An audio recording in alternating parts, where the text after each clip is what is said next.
اس کی بہن نے مرنے سے پہلے کہا کہ میری معذور بیٹی کا خیال رکھنا۔ تبھی کنیز نے اس کی شادی اپنے بیٹے عرفان سے کر دی اور عرفان اس سے تنگ آ کر اماں اور بیوی کو گالیاں دیتا رہتا اور کنیز اسی صدمے سے چل بسی۔ تو وہ بیوی کو طلاق دینے لگا تو وہ پاؤں میں گر گئی۔ عرفان نے دوسری شادی کر لی تو نئی بیوی نے کہا معذور کو کسی دربار پر ٹھیکے پر چھوڑاؤ اور ہر مہینے دربار والے ہمیں پیسے دیتے رہیں گے۔ عرفان اسے دربار پر چھوڑایا اور دربار والے اس سے بھیک منگوانے لگے۔ جب مہینے بعد عرفان دربار والوں سے پیسے لے کر گھر لوٹا تو اس کے قدموں تلے سے زمین نکل گئی، کیونکہ وہاں عرفان گنگناتا ہوا گھر کی جانب چلا جا رہا تھا۔ ایک جھٹکے سے اپنے ماتھے پر آئے ہوئے بال پیچھے ہٹاتا تو اس پر کسی فلمی ہیرو کا سا گمان ہوتا۔ اس ٹائم وہ کوچنگ سینٹر سے گھر واپس جا رہا تھا۔ اسے پوری شدت کے ساتھ اپنے حسن کا احساس تھا، اور ہوتا بھی کیوں نہ، پورے محلے کا سب سے حسین اور خوبرو لڑکا تھا وہ۔ تبھی چلتے چلتے عرفان کی نظر سامنے گھر کے اوپر پڑی۔ وہاں سمینہ کھڑی تھی، چوری چھپے عرفان کو دیکھ رہی تھی۔ جیسے ہی عرفان نے اسے دیکھا وہ گھبرا کر پلٹ گئی، یوں جیسے اس کی چوری پکڑی گئی ہو۔ عرفان مسکرا دیا، لڑکیاں یوں ہی اسے چوری چھپے دیکھا کرتی تھیں۔ ایک سرشاری کی سی کیفیت میں چلتا وہ اپنے گھر کے دروازے پر پہنچا۔ اس سے پہلے کہ وہ دروازہ بجاتا گھر کے اندر سے عجیب شور و غل کی آوازیں آنے لگیں۔ عرفان گھبرا گیا اور جلدی سے چابی سے دروازہ کھول کر اندر داخل ہو گیا۔ اندر کا منظر اس کے ہوش اڑا دینے کے لیے کافی تھا۔ اس کی خالہ چارپائی پر پڑی تھی اور ان کے منہ سے جھاگ بہہ رہی تھی۔ پاس ہی عرفان کی ماں کنیز ان کا ہاتھ پکڑے کھڑی تھیں اور زاروں کی طرح رو رہی تھیں۔ عرفان کو سمجھنے میں دیر نہ لگی کہ اس کی عرصہ دراز سے بیمار خالہ کا آخری وقت آن پہنچا ہے۔ عرفان کو تھوڑی پریشانی سی ہوئی، مگر چونکہ خالہ سے اسے کوئی خاص انسیت نہ تھی تو اسی لیے اس نے زیادہ دل پر نہ لیا۔ ویسے بھی اماں چند دن پہلے بیمار خالہ کو اپنے گھر لے آئی تھیں، کیونکہ خالہ کی دیکھ بھال کرنے والا کوئی نہ تھا۔ عرصہ دراز ہوئے ان کے شوہر کا انتقال ہو چکا تھا۔ بس ایک جوان بیٹی تھی جو تھی تو بے حد خوبصورت، مگر بیچاری دونوں ٹانگوں سے معذور تھی۔ عرفان کو اس میں کوئی دلچسپی نہ تھی، بلکہ اسے تو ان دونوں ماں بیٹیوں سے ہی کوئی لینا دینا نہ تھا۔ والد صاحب کا عرصہ ہوا انتقال ہو چکا تھا، مگر ان کی چھوڑی ہوئی بے شمار دولت عرفان کے کام آ رہی تھی، اس لیے اسے خرچے کی کوئی پرواہ نہ تھی۔ اماں کو اپنی چھوٹی بہن سے بہت پیار تھا، وہ جی جان سے ان کی خدمت کرنے لگیں، مگر عرفان جانتا تھا کہ اس کی خالہ زیادہ دن زندہ نہیں رہ سکتیں۔ کینسر جیسی موذی بیماری نے انہیں اندر سے مکمل طور پر کھا لیا تھا۔ اس وقت بھی جب عرفان نے سامنے آ کر ان کی حالت دیکھی تو اس نے جان لیا کہ خالہ کا آخری وقت آن پہنچا ہے۔ تبھی عرفان کی ماں زور و شور سے روتے ہوئے عرفان سے کہنے لگی کہ خالہ کو ہاسپٹل لے کر جانا ہے۔ عرفان ایک لمحے کے لیے بیزار سا ہوا، مگر اس نے سوچا کہ آخری وقت ہے، شاید خالہ کی جان نکلنے میں آسانی ہو جائے، اس لیے اس نے فوراً سے پورچ میں کھڑی ہوئی گاڑی نکالی اور اماں کی مدد سے خالہ کو گاڑی کی پچھلی سیٹ پر لٹا دیا۔ اماں بھی خالہ کے ساتھ پیچھے بیٹھ گئیں۔ اس سے پہلے کہ وہ گاڑی میں بیٹھ کر گاڑی سٹارٹ کرتا، اس کے کانوں میں ایک نسوانی آواز آئی، مجھے بھی ساتھ لے جائیں، میری اماں کو بہت تکلیف ہو رہی ہے، اس وقت میں ان کے ساتھ رہنا چاہتی ہوں۔ یہ نسوانی آواز خالہ کی بیٹی کی تھی، جو اس وقت آنسوں بھری نظروں سے عرفان کی جانب دیکھ رہی تھی۔ وہ اپنی ویل چیئر گھسیٹتی ہوئی باہر گراج تک آ گئی تھی۔ عرفان نے مڑ کر اس کی جانب دیکھا اور حیران رہ گیا۔ وہ اس قدر خوبصورت تھی، اس کا اندازہ تو عرفان کو آج پہلی دفعہ ہوا تھا، مگر وہ اسے ہاسپٹل نہیں لے کر جا سکتا تھا۔ دیکھو سارا، میں تمہیں ہسپتال نہیں لے کر جا سکتا، ایک دفعہ تمہیں اٹھا کر گاڑی میں بٹھانا پڑے گا اور پھر وہاں دوبارہ گاڑی سے اتار کر ویل چیئر پر بٹھانا پڑے گا، یہ سب میرے لیے بہت مشکل ہو جائے گا، میں پہلے ہی ایک مریض کو لے کر جا رہا ہوں، بہتر یہی ہے کہ تم گھر میں رہ کر انتظار کرو۔ اتنا کہتے ہی عرفان نے گاڑی میں بیٹھتے ہی گاڑی سٹارٹ کر دی، یہ دیکھے بغیر کہ اس کی بات پر سارا کا دل کس بری طرح سے ٹوٹ گیا تھا۔ وہ خاموشی سے آنسو بہاتی ہوئی ان لوگوں کو جاتا دیکھتی رہی۔ عرفان کی توقع کے عین مطابق خالہ نے ہسپتال پہنچنے سے پہلے ہی دم توڑ دیا تھا۔ جب ان کے سر جسم کو گاڑی سے نکال کر اسٹریچر پر ڈالا گیا تو ڈاکٹر نے ایک نظر دیکھتے ہی پہچان لیا کہ اب اس جسم میں روح باقی نہیں رہی۔ ڈاکٹر نے عرفان کو اطلاع دی، اماں نے بھی سن لیا تھا، وہ سنتے ہی پھوٹ پھوٹ کر رونے لگیں۔ بہن کی جدائی کا صدمہ بہت سخت تھا۔ عرفان اپنی ماں کو تسلیاں اور دلاسے دیتا رہا، مگر وہ چاہتا تھا کہ ماں دل سے جلد از جلد اس حقیقت کو قبول کر لیں تاکہ ان کی زندگی پر چھائی ہوئی بیزاری کی ایک لہر ختم ہو جائے۔ عرفان خالہ کی لاش کو لے کر واپس آ گیا۔ اماں بھی اس کے ساتھ ہی تھیں۔ محلے والوں کو جیسے ہی اطلاع ملی، ہجوم اکٹھا ہونا شروع ہو گیا۔ گھر میں کہرام مچ گیا۔ انہی عورتوں کے جھمگٹے میں عرفان نے دیکھا، ایک کونے میں سارا بیٹھی آنسو بہا رہی تھی۔ ایک پل کے لیے اسے دیکھ کر عرفان کے دل میں تأسف کی ایک لہر اٹھی کہ کاش وہ اسے ہاسپٹل اپنے ساتھ لے جاتا تو وہ اپنی ماں کے آخری وقت میں ان کے قریب ہوتی۔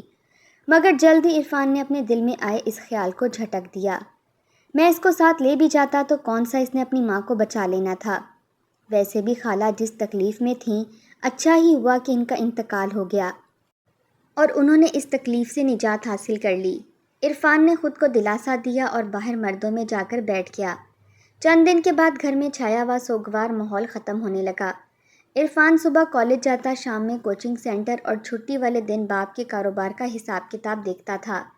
اس کی زندگی بڑی سکون سے چل رہی تھی۔ ہر جگہ وہ لڑکیوں کی آنکھوں کا مرکز تھا۔ اس نے چپکے چپکے ایک دو لڑکیاں پسند کر رکھی تھیں جن کے ساتھ اس کی خواہش تھی کہ وہ شادی کرے گا۔ اس کا خیال تھا کہ اس سال امتحان دینے کے بعد وہ ماں سے اپنی شادی کی بات ضرور کرے گا۔ ایسے ہی ایک روز عرفان گنگناتا ہوا گھر میں داخل ہوا تو اسے کنیز کے چہرے پر ایک غیر معمولی خوشی دیکھنے کو ملی۔ وہ بڑا حیران ہوا، جب سے خالہ کا انتقال ہوا تھا اماں تو ٹھیک سے بات بھی نہیں کرتی تھیں، بس ہر وقت خالہ کو یاد کرتی اور روتی رہتی تھیں۔ آج آخر ان کی خوشی کی کیا وجہ تھی؟ کیا بات ہے اماں، آج بڑی خوش لگ رہی ہیں، ایسی کیا بات ہو گئی جس نے میری اماں کو اتنا خوش کر دیا ہے؟ عرفان نے پیار سے ماں کے گلے میں باہیں ڈالتے ہوئے پوچھا۔ وہ محبت کے اس اظہار پر مسکرا اٹھیں۔ انہوں نے عرفان کے سر پر ہاتھ پھیرا اور کہنے لگی، آج میں بہت خوش ہوں۔ تم تو جانتے تھے کہ تمہاری خالہ سے مجھے کتنا پیار تھا۔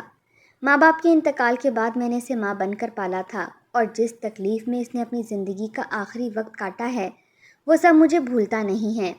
اس کی دکھوں بھری زندگی اور موت نے مجھے اندر سے توڑ کر رکھ دیا تھا، مگر آج میں بہت خوش ہوں کیونکہ اب اس کی بے چین روح کو قرار آ جائے گا اور اس نے زندگی بھر جو دکھ اور تکلیفیں اٹھائی تھیں ان کا ازالہ بھی ہو جائے گا۔ عرفان چونک اٹھا، اماں کس ازالے کی بات کر رہی تھیں؟ کیا بات ہے اماں، خالہ کا انتقال ہو چکا ہے، اب آپ کس طرح سے ان کی محرومیوں کا ازالہ کریں گی؟ عرفان کے سوال پر اماں نے اسے ہاتھ سے پکڑا اور اپنے سامنے بٹھا دیا اور اس کا چہرہ اپنے دونوں ہاتھوں میں تھام کر کہنے لگیں، تیری صورت میں تو ہی کرے گا ازالہ میری بہن کی زندگی کی تمام تر محرومیوں کا۔ میری بہن کی مرنے سے پہلے خواہش تھی کہ اس کی بیٹی کی شادی کسی اچھے اور نیک لڑکے سے ہو جائے تاکہ اسے زندگی بھر کوئی پریشانی نہ ہو۔ سارا اس کی واحد اولاد تھی اور وہ اسے خوش دیکھنا چاہتی تھی، مگر بدقسمتی سے اس کی زندگی میں تو ایسا ممکن نہ ہو سکا۔ مگر مرنے سے پہلے اپنے آخری وقت میں اس نے مجھ سے ایک وعدہ لیا تھا کہ میں سارا کی شادی تم سے کر دوں گی۔ وہ تمہیں ہمیشہ سے اپنے داماد کے روپ میں دیکھنا چاہتی تھی، مگر زندگی نے اسے مہلت نہ دی۔ مجھے لگتا تھا شاید سارا اس بات پر کبھی نہیں مانے گی، اسی لیے اب تک خاموش تھی، مگر آج میرے پوچھنے پر سارا نے بتا دیا کہ اسے کوئی اعتراض نہیں۔ اس لیے میں چاہتی ہوں کہ اب تمہاری اور سارا کی جلد از جلد شادی کر دوں تاکہ اس گھر میں پھر سے خوشیاں لوٹ آئیں اور میں اپنی بہن کی روح کے سامنے سرخرو ہو جاؤں۔ اماں محبت بھرے لہجے میں بولے جا رہی تھی اور عرفان کے سر پر تو گویا قیامت ٹوٹ پڑی تھی۔ کہاں وہ محلے کا سب سے حسین اور خوبرو لڑکا جس کے ایک اشارے پر لڑکیاں جان دینے کو تیار ہو جاتی تھیں؟ وہ اعلیٰ تعلیم یافتہ تھا، خوب پیسے والا تھا، اور کہاں وہ سارا جو شکل و صورت میں تو حسین تھی مگر اس کی جسامت میں نظر آنے والا عیب اس کی ہر خوبصورتی پر بھاری تھا، اس کی معذوری۔ عرفان کو وہ کسی صورت اپنی بیوی کی روپ میں قبول نہیں تھی۔ اس نے ایک جھٹکے سے اماں کا ہاتھ ہٹایا اور اٹھ کھڑا ہوا۔ اماں آخر آپ ایسا کیسے سوچ سکتی ہیں کہ میں سارا کے ساتھ شادی کر لوں گا؟ وہ معذور ہے، اور کیا میرے لیے ایک معذور لڑکی ہی رہ گئی ہے جس سے میں شادی کر لوں؟ میں نے کئی لڑکیاں پسند کر رکھی ہیں، آپ انہی میں سے کسی کا انتخاب کر لیں، مگر اپنی بہن کی خوشیوں کے لیے میری بھینٹ نہ چڑھائیں۔ عرفان نے اتنی حقارت سے سارا کا ذکر کیا کہ کنیز حیران رہ گئی۔ وہ سوچ بھی نہیں سکتی تھی کہ اس کا بیٹا اس قدر خود پرست انسان ہے۔ اچانک ہی انہیں غصہ آ گیا اور وہ اٹھ کھڑی ہوئیں۔ انہوں نے تیز نظروں سے عرفان کو دیکھا اور کہنے لگیں، آخر تمہیں کس چیز کا اتنا گھمنڈ ہے؟ یہ شکل و صورت جو چند سالوں کے بعد بڑھاپے کی وجہ سے ختم ہو جائے گی، اور اس بیچاری کی معذوری میں اس کا کوئی قصور نہیں۔ وہ بچپن میں ایک حادثے کی وجہ سے معذور ہو گئی تھی۔ ایسا ہی کوئی حادثہ تمہاری جوانی بھی تم سے چھین سکتا ہے، اس لیے اس کی حال پر رحم کھاؤ۔ اس کی معذوری اس کی خوبیوں کو ختم نہیں کرتی۔ وہ تمہارے لیے ایک بہت اچھی بیوی ثابت ہوگی۔ مگر عرفان ماں کی کوئی بات سننے کو تیار نہ تھا۔ وہ سر جھٹکتے ہوئے گھر سے باہر نکل گیا۔ سبزی کاٹتی ہوئی سارہ نے اداس نظروں سے اس کی جانب دیکھا۔ وہ جانتی تھی کہ اس کی معذوری کی وجہ سے کوئی اس سے شادی پر تیار نہ ہوگا، مگر نہ جانے کیوں خالہ تھیں کہ ماننے کو تیار ہی نہیں تھیں۔ تبھی خالہ اس کے پاس آ گئیں اور اس کے سر پر ہاتھ رکھ کر کہنے لگیں، تم فکر مت کرو سارہ، میں اسے منا لوں گی اور تم دونوں دیکھنا بہت خوش رہو گے۔ بس میرا بیٹا تھوڑا سا جذباتی ہے، اس لیے بغیر سوچے سمجھے بولتا رہتا ہے۔ کنیز دل ہی دل میں شرمندہ ہو رہی تھی کہ عرفان کی وجہ سے سارہ کا دل دکھا ہے، مگر عرفان نے تو قسم ہی کھا لی تھی کہ وہ کنیز کی بات نہیں مانے گا۔ کنیز نے ہر کوشش کر کے دیکھ لی، مگر عرفان کسی طور سے شادی کرنے کو تیار نہ تھا۔ تبھی ایک روز جب عرفان زور زور سے کنیز کے ساتھ جھگڑ رہا تھا تو اچانک وہ اپنے سینے پر ہاتھ رکھ کر دوہری ہوتی چلی گئی۔ اسے شدید تکلیف ہو رہی تھی۔ عرفان تو ہکا بکا رہ گیا۔ شدید پریشانی کے عالم میں اس نے ماں کو گاڑی میں ڈالا اور ہسپتال لے گیا۔ ہسپتال جا کر اسے پتہ چلا کہ کنیز کو شدید قسم کا ہارٹ اٹیک آیا تھا، جو ٹینشن لینے کی وجہ سے تھا۔ عرفان ماں سے بہت پیار کرتا تھا، اس کے علاوہ اس کا دنیا میں تھا ہی کون۔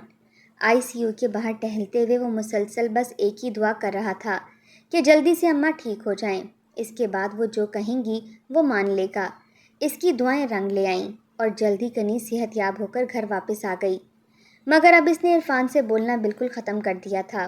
وہ خاموشی سے چھت کی جانب تکتی رہتیں یا اپنی بہن کو یاد کر کے روتی رہتیں۔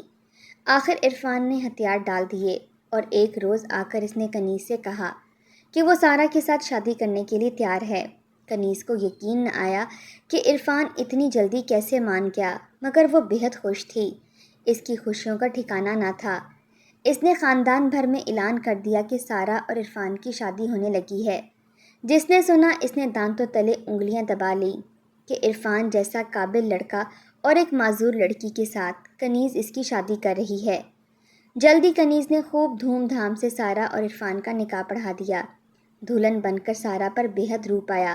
وہ آسمان سے اتری ہوئی کوئی حور معلوم ہوتی تھی، مگر عرفان تو اس کی شکل سے بھی بیر کھانے لگا تھا۔ شادی کی رات جب سارہ حجلہ عروسی میں بیٹھ کر اس کا انتظار کر رہی تھی تب وہ گھر سے باہر چلا گیا۔ وہ پوری رات انتظار کرتی رہی۔ کنیز بھی بار بار دروازے کے آس پاس چکر کاٹ رہی تھی۔ عرفان کا نمبر ملاتی مگر اس نے اپنا فون بھی بند کر رکھا تھا۔ صبح فجر کی اذانوں کے وقت وہ گھر واپس داخل ہوا تو اس کی آنکھیں سرخ تھیں۔ کنیز نے اسے کوئی سوال کرنا چاہا مگر اس نے ہاتھ اٹھا کر ماں کو کچھ بھی کہنے سے روک دیا اور برآمدے میں رکھی ہوئی چارپائی پر گر کر سو گیا۔ پھر تو گویا یہ سلسلہ ہی چل نکلا۔ جب تک سارہ کمرے کے اندر ہوتی، عرفان کمرے کے اندر نہ داخل ہوتا۔ وہ بیچاری اپنے آپ میں شرمندہ ہوتی رہتی۔ معذوری کے باوجود اس نے پورا گھر سنبھال لیا تھا۔ اتنے لذیذ کھانے بناتی کہ جو کھاتا انگلیاں چاٹتا رہ جاتا، مگر عرفان کے دل پر تو ایسی مہر لگی تھی کہ اسے اپنی بیوی کی صورت میں وہ ایک مصیبت نظر آتی تھی۔ اگر وہ عرفان کو مخاطب کر لیتی تو وہ اسے گالیاں دے دے کر آسمان سر پر اٹھا لیتا۔ اب تو اسے ماں کا خیال بھی نہ رہا تھا۔ اسے تو بس غم تھا تو صرف یہ کہ اسے اس کا من چاہا زندگی کا ساتھی نہ ملا تھا۔ دن رات ماں کو بھی گالیاں دیتا۔ کنیز سوچتی بہن کی آخری خواہش پوری نہ کرتی تو بہن کی روح بےقرار رہتی، مگر اس کی خواہش پوری کرنے کے بعد تو اس کا بیٹا بھی اپنا نہ رہا تھا۔ ان دن رات کی سوچوں نے کنیز کو شدید بیمار کر ڈالا۔ اسی دوران اسے ایک بار پھر شدید ہارٹ اٹیک آیا، مگر اس بار وہ جانبر نہ ہو سکی اور ہسپتال پہنچنے سے پہلے ہی اس کا انتقال ہو گیا۔ ماں کا مرنا تھا کہ عرفان بالکل ہی بد لحاظ ہو گیا۔ اٹھتے بیٹھتے سارہ کو گالیاں دیتا اور کہتا کہ اس کے آنے سے عرفان کی زندگی برباد ہو گئی ہے۔ ایک روز جب وہ ابا کی دکانوں کا حساب کتاب کر کے واپس آ رہا تھا تو اس نے ثمینہ کو دیکھا، وہی جو اسے چھپ چھپ کر دیکھا کرتی تھی۔ اس نے سنا تھا کہ سمینہ کے گھر والے دوسرے شہر شفٹ ہو گئے ہیں، مگر آج وہ پھر سے اپنے پرانے گھر میں نظر آ رہی تھی۔ گزرتے وقت نے اس کے اوپر کوئی اثر نہ ڈالا تھا۔ ان 2 سالوں میں وہ بالکل تبدیل نہ ہوئی تھی، بلکہ شاید اس کے حسن میں اضافہ ہی ہوا تھا۔ عرفان نے اسے دیکھا تو دیکھتا ہی رہ گیا۔ ایک دم اس کے دل میں ایک خیال ابھرا کہ اگر سمینہ اس کی بیوی ہوتی تو کتنا اچھا ہوتا، وہ اس کے ہم قدم چل سکتی تھی، ایک بالکل ایسی بیوی جس کی خواہش عرفان نے ہمیشہ کی تھی۔ تبھی سمینہ نے پلٹ کر عرفان کو دیکھ لیا۔ اس کی نظروں میں آج بھی عرفان کے لیے گہری پسندیدگی تھی۔ بس یہی لمحہ تھا جب عرفان نے فیصلہ کر لیا کہ وہ اب اپنی مرضی سے شادی کرے گا۔ اس روز گھر جاتے ہی اس نے سارا کو بلایا۔ وہ تو حیران ہی رہ گئی، بھلا عرفان نے کب اسے پیار سے آواز دی تھی، مگر وہ نہ جانتی تھی کہ عرفان اس کے سر پر کون سا آسمان گرانے والا ہے۔ جب عرفان نے اسے بتایا کہ وہ دوسری شادی کا خواہش مند ہے تو وہ ساکت رہ گئی اور خاموشی سے عرفان کی جانب دیکھنے لگی۔ اس کا شوہر تو وہ پہلے ہی نہ تھا اور دوسری شادی کی خواہش بھی ظاہر کر رہا تھا۔ دیکھو سارا، تمہارے ساتھ میری شادی امی کی پسند سے ہوئی تھی، مگر تم بھی جانتی ہو کہ میں تمہیں اپنی بیوی کے روپ میں آج تک قبول نہیں کر پایا۔ میری اپنی بھی کوئی زندگی ہے، میں اسے جینا چاہتا ہوں۔ میں دوسری شادی کروں گا، لیکن میں ساتھ ساتھ یہ بھی کوشش کروں گا کہ تمہارے حقوق پورے کرتا رہوں اور تمہیں کوئی تکلیف نہ ہو۔ سارا جانتی تھی کہ اس نے یہ بات محض اس کا دل رکھنے کے لیے کہی ہے۔ وہ شخص جو کسی دوسری عورت کی غیر موجودگی میں بھی اس کی جانب دیکھتا تک نہیں تھا، جب اس کے پاس خوبصورت بیوی آ جائے گی تو وہ بھلا کیوں سارا کی طرف نظر اٹھا کر دیکھے گا۔ چند ہی دنوں بعد عرفان سمینہ کو بیاہ کر لے آیا۔ وہ بے حد حسین تھی۔ اس نے آتے ہی سارا کو اس کی اوقات یاد دلاتی تھی۔ پورا گھر اپنے ہاتھوں میں لے لیا۔ عرفان تو دن رات اس کے حسن کے گن گاتا۔ جب وہ دفتر سے آتا تو دونوں کہیں گھومنے نکل جاتے۔ سارا خاموشی سے ان دونوں کو دیکھتی رہتی اور آنسو بہاتی رہتی۔ وہ اپنی قسمت پر صابر تھی۔ تبھی ان دنوں عرفان کو کاروبار میں پے در پے گھاٹے ہونے لگے۔ ایک نقصان سے سنبھلتا تو دوسرا ہو جاتا۔ اس کی قالین کی دکانوں میں آگ لگ گئی اور سارا لاکھوں کا مال جل کر خاکستر ہو گیا۔ ایک ایک کر کے ساری دکانیں بند ہونے لگیں اور وہ جو اچھا خاصا دولت مند تھا، روپے روپے کا محتاج ہو گیا۔ تنگ آ کر وہ مزدوری کرنے لگا۔ اب تو سمینہ بھی دن رات اس سے جھگڑا کرنے لگی کہ مجھ سے شادی اس لیے کی تھی کہ مجھے غربت کا تحفہ دے سکو۔ سارا خاموش رہتی۔ گھر میں ویسے ہی روٹی کے لالے پڑے ہوئے تھے۔ اس کے حصے میں تو کبھی روٹی آتی اور کبھی وہ بھوکی ہی سو جاتی۔ ایک روز سمینہ اور عرفان بیٹھے ناشتہ کر رہے تھے جب سارا اپنی ویل چیئر گھسیٹتی ہوئی کچن سے اپنے لیے چائے لینے لگی۔ سمینہ اسے مسلسل گھور رہی تھی۔ نہ جانے یہ اس کی نظر کا اثر تھا کیا کہ سارا کے ہاتھ سے چائے کا کپ چھوٹ کر نیچے جا گرا۔ گرم چائے اس کے اوپر گری مگر وہ کسی نے نہ دیکھا۔ سمینہ زور زور سے شور مچانے لگی کہ اس کے جہیز کا کپ سارا نے توڑ ڈالا ہے۔ سارا خاموشی سے آنسو بہاتی رہی اور کر بھی کیا سکتی تھی۔ تبھی سمینہ نے چلاتے ہوئے کہا، میں اب اس مصیبت کو اپنے گھر میں نہیں دیکھ سکتی۔ بہتر یہی ہے تم اسے کسی مزار پر چھوڑاؤ۔ عرفان ایک دم چونک گیا۔ سارا جیسی بھی تھی مگر وہ اس کے ساتھ ایسا سلوک کرنے کا سوچ بھی نہیں سکتا تھا، مگر سمینہ نے تو جیسے اس کا پیچھا ہی پکڑ لیا۔ اٹھتے بیٹھتے بس یہی کہتی تھی کہ اسے مزار پر لے جاؤ اور مزار والوں سے سودا کر لو کہ مہینے کی کمائی میں کچھ رقم وہ ہر ماہ تمہیں دے دیا کریں گے۔ اس طرح ہمارا بھی خرچہ چلتا رہے گا اور اسے بھی اس کا اصل ٹھکانہ معلوم ہو جائے گا۔ سمینہ کی روز روز کی چک چک سے تنگ آ کر آخر عرفان نے سارا کی ویل چیئر پکڑی اور اسے ایک مزار پر چھوڑایا۔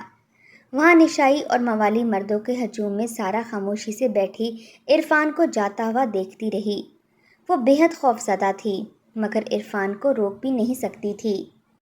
عرفان بوجھل دل کے ساتھ مزار سے واپس آ رہا تھا۔ سارا اس کی خالہ زاد تھی۔ اندر کہیں وہ یہ بھی جانتا تھا کہ مزار پر رہنے والی عورتوں کے ساتھ کیا سلوک کیا جاتا ہے۔ وہ کھلے گوشت کا ایک ٹکڑا ہوتی ہیں جن پر آنے والا ہر مرد آسانی سے جھپٹ سکتا ہے، اور سارا تو تھی بھی اس قدر خوبصورت۔ انہی سوچوں میں گھرا ہوا وہ گھر جا پہنچا۔ دروازہ بند تھا۔ اس نے سوچا چابی سے دروازہ کھول کر چلا جاتا ہوں۔ اگر اس وقت سمینہ کو آ کے دروازہ کھولنا پڑا تو پھر لڑائی شروع کر دے گی۔ وہ بغیر آواز کیے چابی سے دروازہ کھول کر اندر داخل ہو گیا، مگر سامنے ہی کمرے سے نظر آنے والے منظر نے اس کے پیروں تلے سے زمین کھینچ لی۔ وہ سوچ بھی نہ سکتا تھا کہ اس کا انتخاب کیچڑ کا وہ پھول ہوگا جو اس کے سارے دامن کو داغدار کر دے گا۔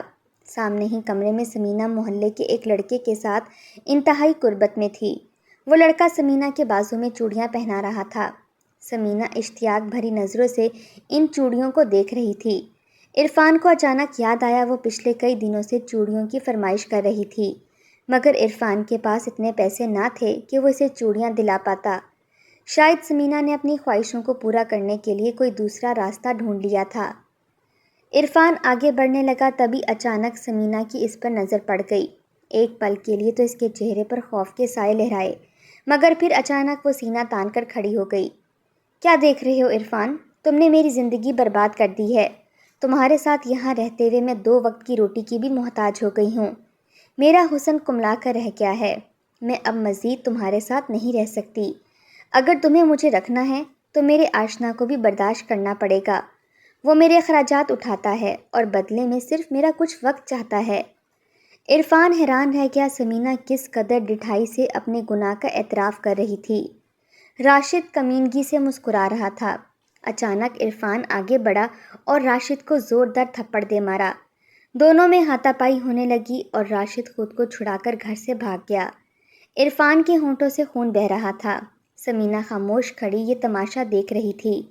تبھی عرفان کو اندازہ ہو گیا کہ سمینہ جیسی عورتیں گھر بسانے کے لائق نہیں ہوتیں، جو اچھے وقتوں میں تو ساتھ دیں اور برے وقتوں میں جان چھڑا کر بھاگنا چاہیں۔ اسے سارا یاد آئی جس نے عرفان کی ہر اچھی بری بات کو کشادہ دلی سے برداشت کیا تھا۔